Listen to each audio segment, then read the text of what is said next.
to Entrepreneur Weekly. Now, here's your host, Alan Taylor. Well, the question is, these soft skills that we all need to have more of could just be being nice. Maybe that's a good way to lead a company. Be nice for a change. Our next guest, I think, can speak to that a little bit. Carol Barks, MBA and CPM, certified mediator. Interesting. Welcome to the show, Carol. Thanks so much, Alan. Nice to be here. So as I'm looking at you and what you do, trendsetting mediator, business consultant, best-selling author and educator specializing in the use of neuroscience to improve business performance. Woohoo! Interpersonal communications, negotiation, and conflict resolution process for optimally successful results. That's a mouthful. Now, you also have a book, Business Breakthroughs, leading entrepreneurs and professionals reveal their secrets of breaking through to success. My question for you is, after hearing our friend from India, he was talking about soft skills. I think I read something about being nice doesn't hurt. Isn't that one of the soft skills we can use? Being nice is really true. When we are mean to people, it triggers our fight or flight response in our brains, which make people automatically defensive. So the nicer we can be to people, the less we trigger them, and the more likely we're going to get through to a resolution or any challenging conversation. So it's always the high road to take. Interesting to actually kind of look at psychology and neuroscience to try and figure out conflict resolution, isn't it? I mean, it kind of does make sense a little bit. It makes a ton of sense, and it is so fun. So I run a courthouse program over here for Idaho's largest district court, and an example of using neuroscience. Before I took over the program, the resolution rate for my department was about 52.8%. So a little bit over a flip of a coin would be whether or not a case would get resolved in mediation. And once we started using neuroscience, my team's resolution rate just went up to roughly 80%. Wow. And mine is about 95%. So when you understand what's going on under the hood, and you can see how it pops out in what people say and do, you can cut resolution times down dramatically and get to the root of matters without launching people. It's great. You know, it's interesting because right now I am guardian and part-time caregiver for my two elder parents who are 91 and 88. And then we have 24-hour in-house caregivers as well. And it's so funny. My father has written a lot of books. I mean, this guy, I think 22 altogether. And wow. He's brilliant. But at this stage of his life, things change. And same with my mother. And so we're learning how to not react to what is said and how to just stay calm. And I think that, you know, for once in my life, because these are my parents and I love them so dearly, I am having to take all of my emotions and set them aside. And so I wonder how much of learning how to control our emotions is involved with this process that you can, that you can maybe talk about a little bit, because I see here 5 ways to use neuroscience to resolve conflicts faster and less painfully. My first one that I had to learn how to do was to not be so emotionally charged. But I would love to hear some of these 5 ways you could do this. Yeah, so really what you're talking about is not reacting. Right? So there's not one decision that we make. There's not one thing we do that doesn't have an emotional reaction in our brain. So the trick is to really become more observing about what's going on. And when you're getting triggered, realize that, oh, wow, this is triggering me.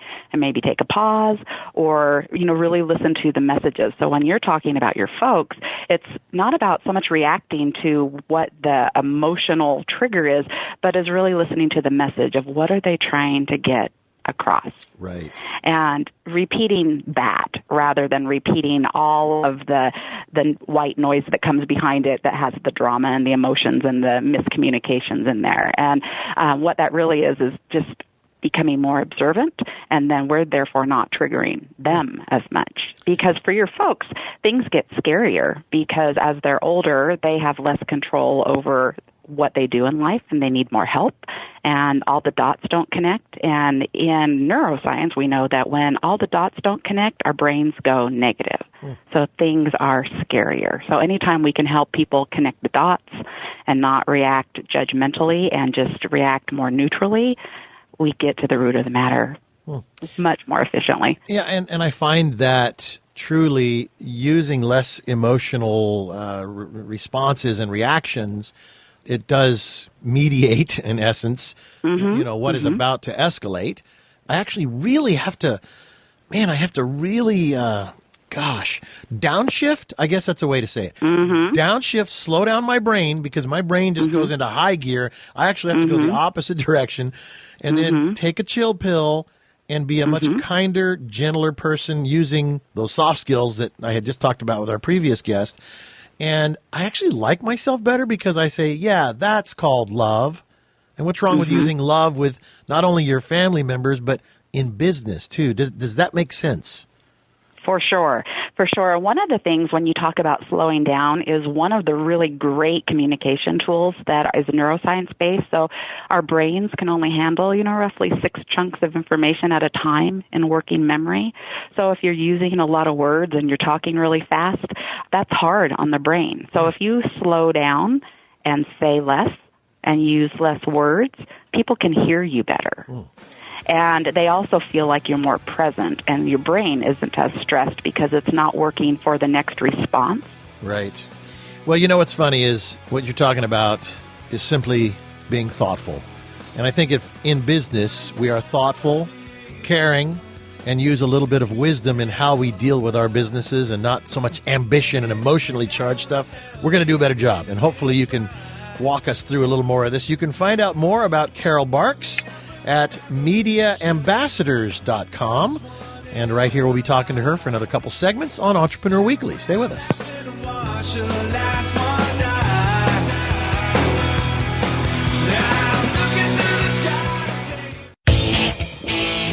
Takes all those use of neuroscience takes all those bits and pieces. These are winding, twisting roads.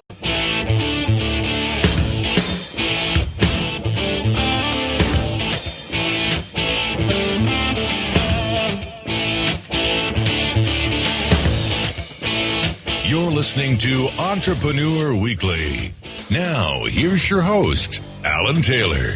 Well, it's funny. All of us have our journey in life. And, some of those journeys are winding, twisting roads. But it is all of that experience, that life experience that help us to be who we are today. And without one piece or another of that experience called life, we may not be where we are standing today. So it takes all those bits and pieces along the way to help us kind of go, and have that aha moment of, I think I want to do this. And so here we are with Carol Barks and MediaAmbassadors.com. She has a new book out, Success Breakthroughs. Leading entrepreneurs and professionals reveal their secrets for breaking through to success, and through the use of neuroscience to improve business performance. Carol, I want to ask you, how about your journey? How did you know what I'm saying? It's like, how did you end up here? Oh, sure. Yeah, it was a really obvious journey. So I originally went to school for marine biology, and then promptly when I got out of school, I went into banking, which is all the things that marine biologists look to do, is get a job in banking. I'm sure. Yeah. So I hated that. That was not my jam. And so I ended up being in the Bay Area during the time of the Loma Prieta earthquake. And I did a lot of volunteering up there, and that launched me into a career in the fire service. But then I transitioned out of that after a while and opened a wine bistro and lifestyle store, and had a manufacturing company. All super obvious transitions. I know you're thinking this. Yeah, marine biology, exactly. Yeah. And so then ultimately I started doing a lot of business consulting to help people recreate businesses like I had run.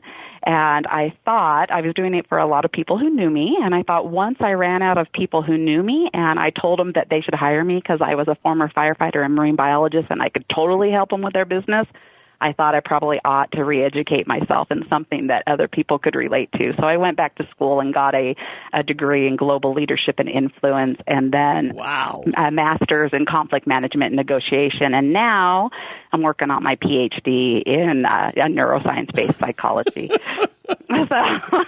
So now I'm legit, Alan. Winding road, right? I love it. Exactly. But you know what? Yeah. That's what's cool. You continue to follow the quiet little voice in your head that says, no, that's not it. No, that's not it. Well, they all were it. I loved them all. Right. I really loved them all. Until you realized that wasn't the it, right? And so now you're most likely at your it because you're very successful at what you're doing, and of course you're an author of a book, and you have so much going on, and you've figured this it out for yourself and many others, and you're sharing that with us here today. Let's do this. Let's talk about some of these things. I got a little bit of a list from you. Thank you for that, because this is a very complex topic we're talking about. 5 techniques to make you a better listener. Oh, doesn't my wife say that to me all the time? Let's just go for that one. You know. So I think one of the most important things is listening to hear rather than listening to wait to speak. So if I'm really listening to you, I'm going to act like a detective. I'm going to ask you more and more questions about what you said and what you meant by what you said and what it looks like to you, that until I have nothing else to ask, and then maybe I'll input something. But the best part of listening is to not put in your own stuff. Just listen. Silence is really great, and looking at nonverbal communication is phenomenal, and also using your positioning that you're really, really present. So we talked earlier about slowing down and really listening, not being defensive, and really looking for what that person really needs from the conversation, not looking for how to solve things, not looking for what to say next, not looking to infuse your brilliance, but just looking to be present. Fantastic when you do it. So hard for me and everyone else to do. I know. Oh, man. And I think it really boils down to that one word or 2 words, being present. Mm-hmm. So many of us don't even know how to start doing that. Well, yeah, and that's true, too. So one of the really great things is we spend so much time being busy at any given time. There's a million other things we're supposed to be doing at the same time that we're doing the current thing that we're doing, and that's hard on our brains. So one of the really cool neuroscience tips that people can do is every hour, it seems like a nuisance, but if you can just stop for 5 minutes, and take a walk and stretch and just stop thinking, you actually get more done, because it's in those moments where you pause that your brain can connect all the work that you're doing under the hood, because most of what we do is unconscious, and we can actually get more done faster. How about just a bit of a perspective from where people mess up in conflicts, as seen by somebody like you who's a conflict resolution expert? So talking at people instead of to them. Mm-hmm. So if you're talking at me and demanding what you want me to do, even if I had come into a conversation thinking I was going to do what you wanted, if you're talking at me and demanding things from me, I'm likely to do the opposite, because our brains don't like to be told what to do. So a softer tone and a more calm discussion are much more effective. That's a good, quick one. You know, it's interesting. I got into an argument with a guy one time, and I stayed very calm. I had the facts, I had the knowledge, and every time he came at me with something, I just gave him the facts and the knowledge and the wisdom behind it. And at a certain point, he says, you know what, I'm just going to shut the hell up. And I looked at him and I said, well, what do you mean? He goes, you're right, I'm wrong, I just need to shut up. And I thought that was the greatest thing I'd ever heard. We'll take a little break, come back with more of Carol Barks, MediaAmbassadors.com, her book, Success Breakthroughs. We'll be right back. Stay with us.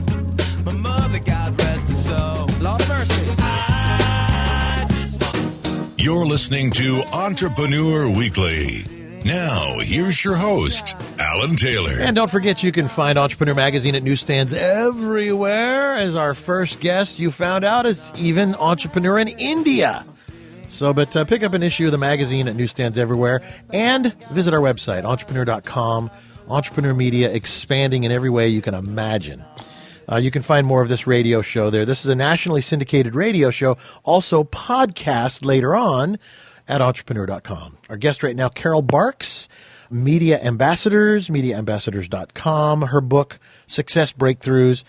Let's talk about things that have been going on in my life a little bit. How to have a conversation about difficult topics in an increasingly volatile environment. Because when topics become, difficult, I don't want to give away too much, and it does, because when things in business get difficult, it becomes volatile. At that moment, there's like a tipping point where all of a sudden energy is high, anger and frustration and a lot of built up things that aren't said all of a sudden start coming out, and then volatility. So maybe some advice on that. This is really almost like a superhero power, but it's really talking about interests rather than positions. So we tend to fight about positions, which is really what I want versus what you want.